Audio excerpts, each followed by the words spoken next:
금값이 연일 가파르게 상승하던 시기가 있었습니다. 그 무렵 우리가 목마른 사슴이라는 찬양을 함께 불렀습니다. 2절 가사를 부를 때 저는 잠시 찬양을 멈추고 제 자신에게 스스로 질문했습니다. 정말? 진짜? 2절 가사가 무엇인지 아시죠? 금보다 귀한 나의 주님, 내게 만족 주신 분, 주님만이 나의 기쁨, 또한 나의 참 보배. 우리 앞에 예수님과 금이 있습니다. 우리가 망설임 없이, 주저함 없이, 머뭇거림 없이 예수님을 선택할 수 있을까요? 이 질문은 우리의 지적 동의를 묻는 물음이 아닙니다. 왜냐하면 우리의 입술의 고백과 삶의 고백은 얼마든지 다를 수 있기 때문입니다. 우리의 입술은 주님만이 나의 기쁨, 주님만이 나의 참 보배 고백합니다.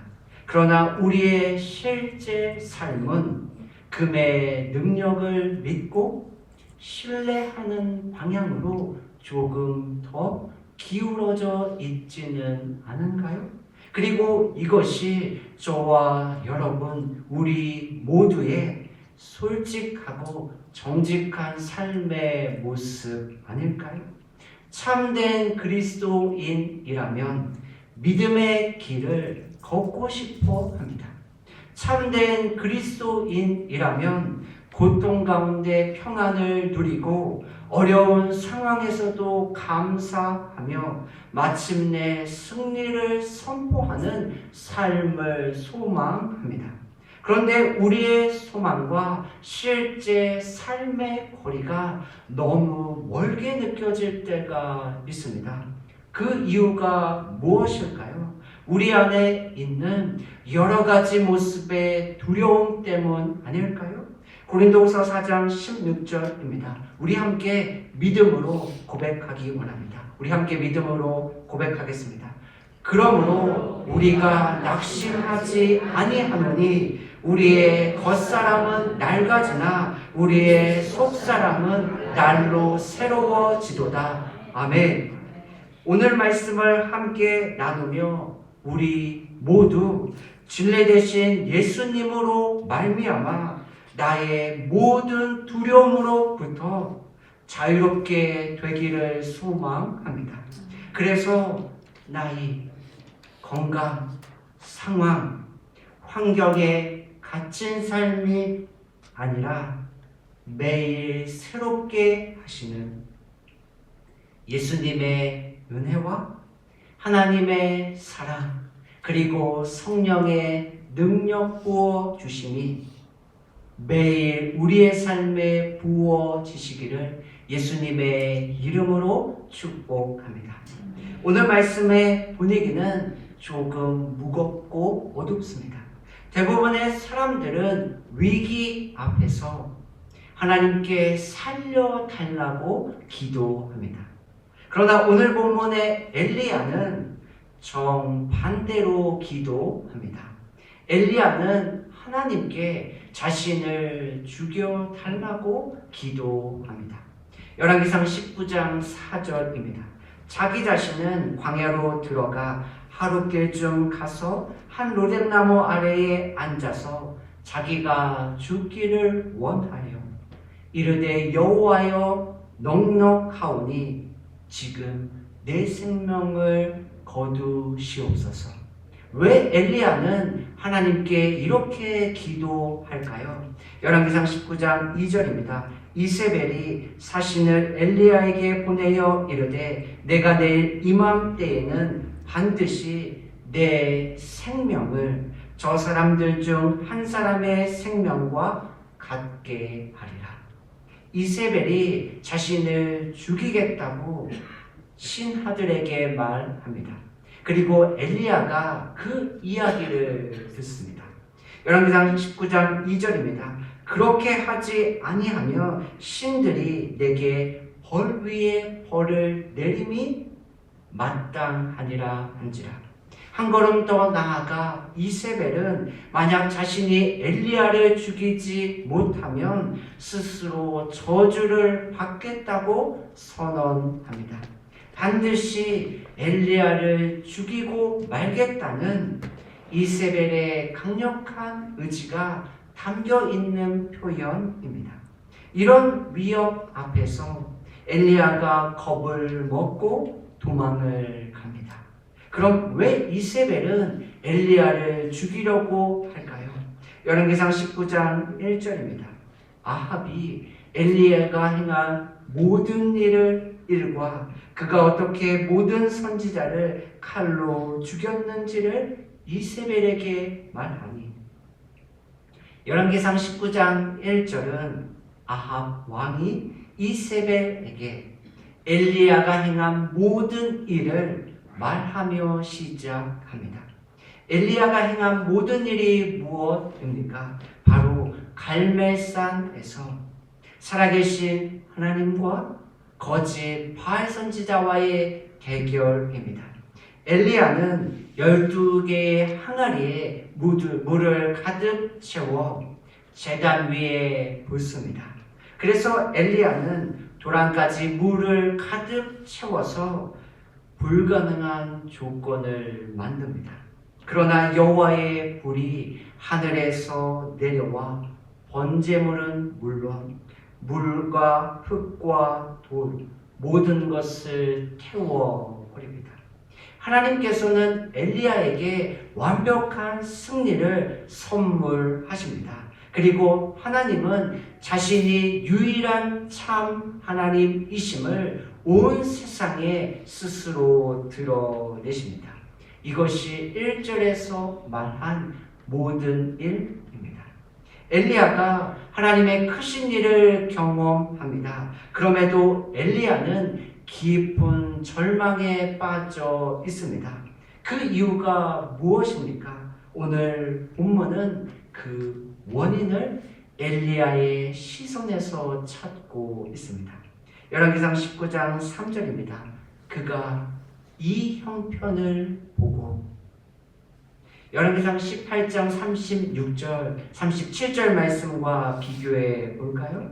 열왕기상 18장 36절입니다. 저녁 소재 드릴 때에 이르러 선지자 엘리야가 나아가서 말하되 아브람과 이삭과 이스라엘의 하나님 여호와여 주께서 이스라엘 중에서 하나님이신 것과, 열왕기상 18장 37절입니다.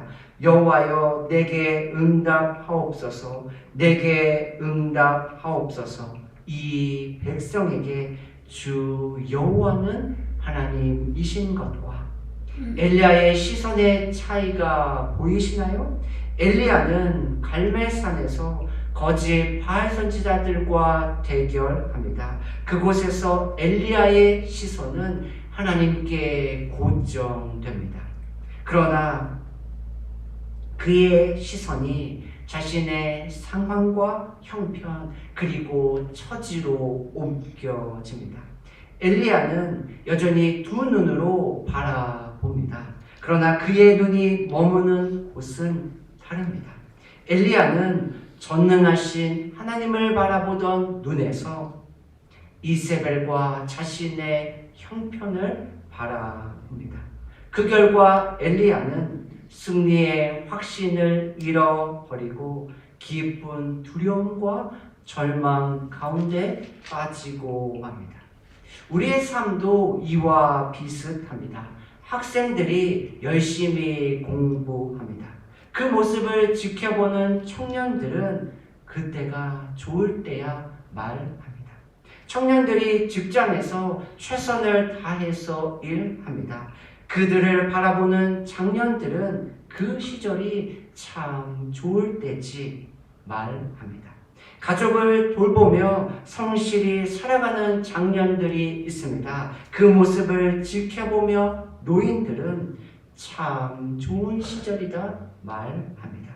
그런데 생각해 보세요. 학생, 청년, 장년, 노년 모두가 각자의 어려움과 고충이 있습니다. 그럼에도 자신의 삶을 회상하며 그때가 참 좋았다 말할 수 있는 이유가 무엇일까요? 그 이유는 지금 그들의 삶이 그때 당시의 상황 너머에 있기 때문입니다. 상황과 환경에 갇혀 부분적으로 보던 시선이 어느덧 시간이 흘러 전체를 바라볼 수 있게 되었기 때문입니다. 결국 엘리야와 저와 여러분에게 필요한 한 가지는 시선의 변화입니다. 나에게로부터 눈을 들어 주님을 바라봅니다. 그때 비로소 우리는 주의 일을 보며 주님의 꿈을 꾸게 됩니다. 이제 우리는 상황과 환경의 함정에 빠진 나의 모든 시선을, 모든 상황을 붙들고 모든 상황을 다스리고 계시는 하나님께로 돌려야만 합니다. 지금부터 분위기가 조금씩 바뀌기 시작합니다. 하나님은 낙심하여 겁에 질려 주저앉은 엘리야를 비난하거나 책망하지 않습니다. 오히려 하나님은 세밀하게 두 과정을 통해 엘리야를 회복시키십니다. 첫 번째, 몸의 회복입니다. 열왕기상 19장 5절입니다. 로뎀나무 아래에 누워 자더니 천사가 그를 어루만지며 그에게 이르되 일어나서 먹으라 하는지라. 하나님은 두 번에 걸쳐 엘리야에게 떡과 물을 공급하십니다. 그래서 엘리야의 지친 몸을 회복시켜 주십니다. 그런데 이것이 끝이 아닙니다. 어쩌면 우리가 원하는 삶은 여기가 끝일 수도 있습니다. 하나님께서 나의 문제와 어려움을 해결하여 주십니다. 하나님께서 나의 연약한 몸을 강건하게 하시고 나의 상처와 아픔을 치유하여 주십니다. 우리는 이 회복을 꿈꾸고 기대하며 기도할 수 있습니다. 그러나 하나님은 엘리야의 몸을 회복시키신 이유가 있습니다.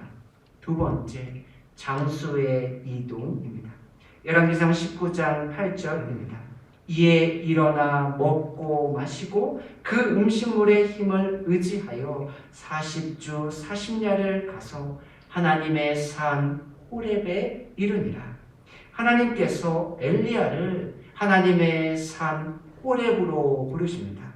그래서 엘리야는 하나님께서 회복시켜 주신 몸으로 하나님의 산 호렙으로 갑니다. 호렙이 어떤 곳입니까? 출애굽기 3장 1절입니다. 모세가 그의 장인 미디안 제사장 이드로의 양떼를 치더니 그떼를 광야 서쪽으로 인도하여 하나님의 산 호렙에 이르매. 출애굽기 19장 20절입니다. 여호와께서 시내산 곧 그 산 꼭대기에 강림하시고 모세를 그리로 부르시니 모세가 올라가매. 시내산과 하나님의 산 호렙은 같은 장소입니다. 하나님의 산 호렙은 모세가 하나님을 처음 만난 장소요, 하나님의 말씀 십계명을 받은 곳입니다. 장소의 이동이 조금 낯설지 않으세요? 우리는 하나님이 건강을 주셨으니, 하나님이 물질을 허락하셨으니, 하나님이 나의 삶을 회복시키시고 풍성하게 채우셨으니 주님의 일을 열심히 하세요. 이것이 우리가 익숙하게 들어온 이야기들입니다. 그런데 중간 단계가 생략되어 있습니다. 하나님이 엘리야의 지친 몸을 회복시키십니다. 그리고 엘리야를 사명과 소명, 사역의 자리로 보내지 아니하십니다. 왜? 하나님은 엘리야를 하나님과의 만남의 장소, 하나님의 말씀을 듣는 장소로 부르셨을까요? 하나님과의 인격적인 만남을 통해 사랑과 은혜, 말씀과 능력 부어주심이 없이는 자신에게 주어진 믿음의 길을 걸어갈 수 없기 때문입니다. 반짝할 수는 있습니다. 그러나 지속할 수는 없습니다.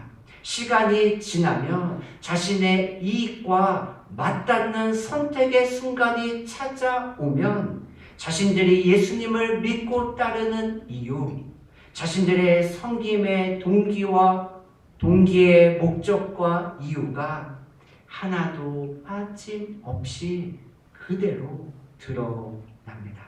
제자들은 예수님과 함께 지내며 자신들의 두 눈으로, 자신들의 두 귀로, 자신들의 두 손으로 만지는 예수님의 기적과 능력을 경험합니다.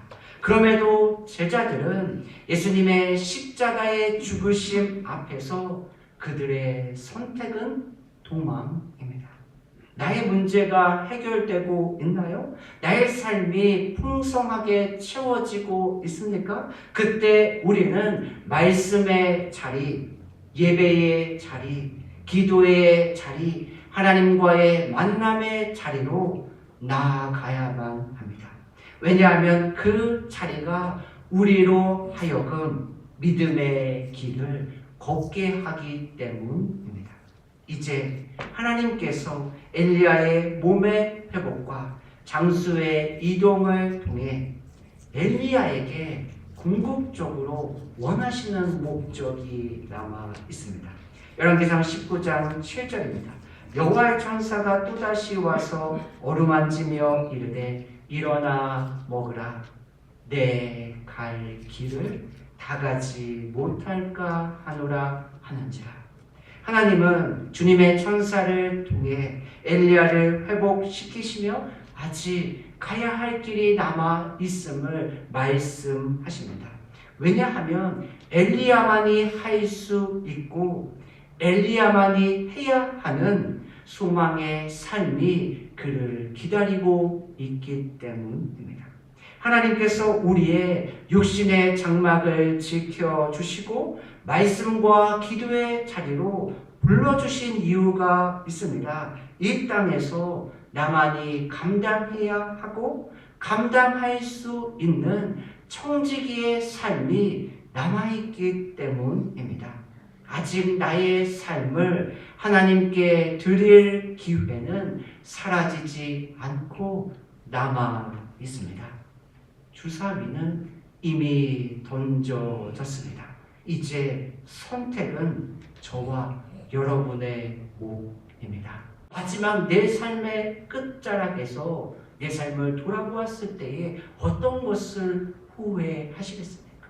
내가 하나님을 위하여 단 하나라도 드릴 수 있는 그 드림이 내 삶의 기쁨과 감사와 감격으로 고백되지 않으시겠습니까?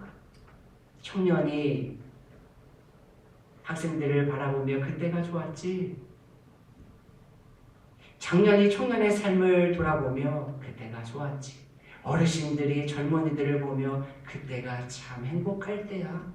어쩌면 마지막 끝자락의 그 순간을 바라보았을 때에 그때에 내가 그렇게 할 수 있었던 것이 참 좋았다. 고백하게 될 줄로 믿습니다. 말씀을 마무리하기 원합니다. 우리는 사순절 기간을 보내고 있습니다. 그리고 특별히 이번 한 주는 고난주간으로 보냅니다. 우리의 시선이 갈보리산 위에 십자가를 바라보기 원합니다. 우리의 발걸음이 골고다 언덕으로 향하기를 소망합니다. 그래서 하나님의 사랑과 예수님의 은혜와 성령의 충만한 능력 주심이 우리의 삶을 깊이 채우시는 이번 한 주 남은 삶이 되시기를 예수님의 이름으로 축복합니다. 그래서 내가 드려야 할 작은 떡과 물고기를 발견하는 시간이 되기를 소망합니다. 나의 남은 삶을 다시 믿음의 길을 걸어갈 수 있는 저와 여러분의 남은 삶이 되시기를 다시 한번 예수님의 이름으로 축복합니다. 아멘. 기도하겠습니다.